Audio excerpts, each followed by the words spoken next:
જૂનાગઢ જિલ્લાના કેશોદ શહેરમાં આવેલા સરહદ ચોક વિસ્તારમાં અનેક ધાર્મિક સ્થળો આવેલા છે, ત્યારે આ જ વિસ્તારમાં આવેલ વાઘેશ્વરી માતાજીના મંદિર પાસે ભગવાન વિષ્ણુના છઠ્ઠા અવતાર પૃથ્વીને 21 વખત નિક્ષત્રિય કરનાર જમદગ્નિ ઋષિ અને રેણકોજીના પુત્ર ભગવાન પરશુરામ દાદાની પૂરા કદની અવલૌકિક મૂર્તિની અનાવરણ વિધિ આગામી 29 ડિસેમ્બરના રોજ કરવામાં આવનાર છે।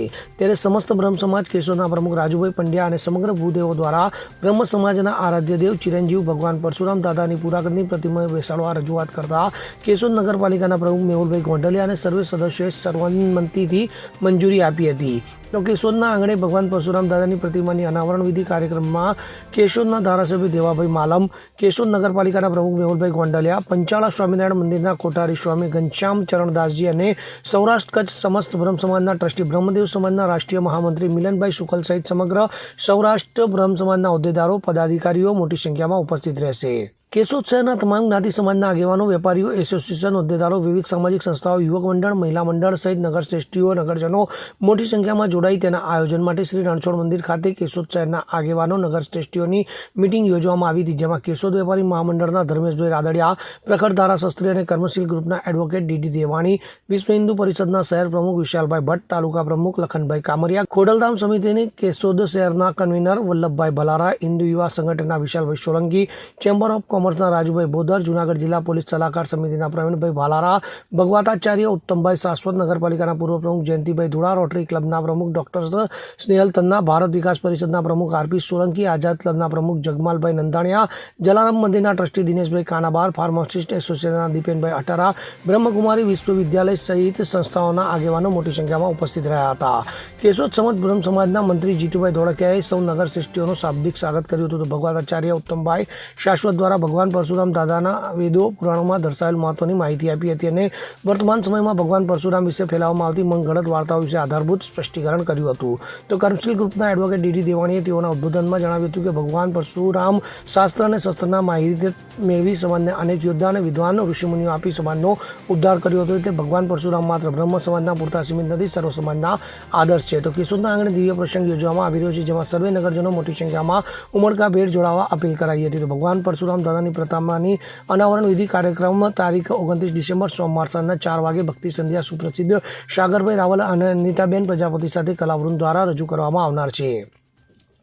ત્યારબાદ ભૂદેવો દ્વારા વૈદિક મંત્રોચ્ચાર સાથે મંચસ્થ મહાનુભાવો દ્વારા ભગવાન પરશુરામ દાદાની પ્રતિમાની અનાવરણ વિધિ કરવામાં આવશે અને સામૂહિક મહાઆરતી ઉતારવામાં આવશે। તો સાંજના 6 કલાકે ગૌલોકવાસી રંજનબેન મનસુખલાલ તન્ના બાલવી કૃપા ડેરી ફાર્મ તરફથી ભૂદેવોનું સમૂહ ભોજન બ્રહ્મચૌર્યાસીનું આયોજન પણ કરવામાં આવ્યું છે। તો ભગવાન પરશુરામ દાદાની પ્રતિમા સન્મુખ રાત્રિના 9 કલાકે ભજન સંધ્યા કાર્યક્રમમાં રાજુભાઈ ભટ્ટ, નીરુબેન દવે અને અવધ ભટ્ટ સાજીદાઓ સાથે રમઝટ બોલાવશે। તો કેશોદ નગરપાલિકાના પ્રમુખ મેહુલભાઈ ગોંડલિયા દ્વારા ભગવાન પરશુરામ દાદાની પ્રતિમાના મુખ્ય દાતા બન્યા છે અને સાંસ્કૃતિક કાર્યક્રમો દરમિયાન હિન્દુ યુવા સંગઠન કેશોદની ટીમ દ્વારા સર્વે ધર્મપ્રેમી ભાઈઓ બહેનો માટે ચા પાણીની વ્યવસ્થા કરવામાં આવનાર છે। તો કેશોદના આંગણે યોજાનાર સાંસ્કૃતિક કાર્યક્રમો દરમિયાન આગેવાનો, નગરશ્રેષ્ઠીઓ દ્વારા જે કંઈ આર્થિક દાન આપવામાં આવશે તે તમામ ધનરાશિ કેશોદ સમાજ બ્રહ્મ સમાજ આયોજિત ચતુર્થ સમૂહ લગ્ન સમૂહ યજ્ઞોપવિત કાર્યક્રમ અંતર્ગત ખર્ચ કરવામાં આવશે।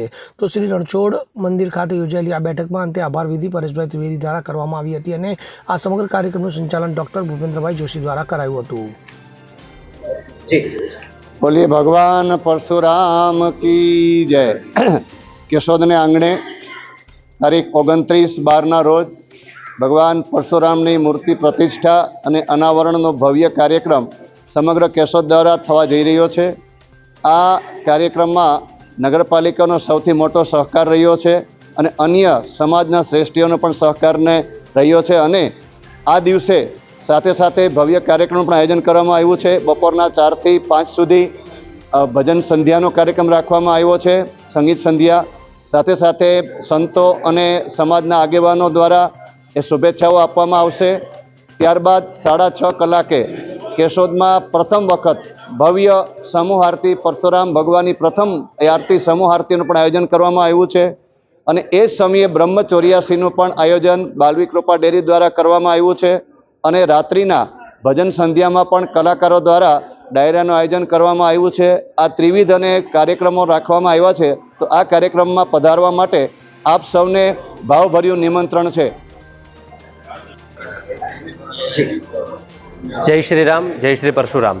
ગોકુળિયું ગામ એવું આ કેશોદ, અને એ કેશોદની અંદર જ્યારે ભગવાનની દિવ્ય અલગ અલગ મૂર્તિઓનું પ્રતિસ્થાપન થઈ રહ્યું છે ત્યારે પૂર્વ ક્ષેત્રમાં હનુમાનજી બિરાજે, કેશોદની મધ્યમાં રામજી બિરાજે અને જ્યારે કેશોદની પશ્ચિમ દિશામાં ભગવાન પરશુરામજીની મૂર્તિનું જ્યારે 29/12/2025 અનાવરણ થવા જઈ રહ્યું છે ત્યારે એ કઈ રીતના કાર્યક્રમમાં અને કઈ રીતના કાર્યક્રમને આપણે આગળ વધારીશું એ બાબતની સમગ્ર NGO દ્વારા કેશોદની અંદર સમસ્ત જે ભારત વિકાસ પરિષદ છે, વિશ્વ હિન્દુ પરિષદ છે, બજરંગ દળ છે, કેશોદ હિન્દુ યુવા સંગઠન છે, એ સિવાય બ્રહ્માકુમારીઝ છે, આદિ બધા જ NGO આ મિટિંગની અંદર હાજર રહ્યા હતા.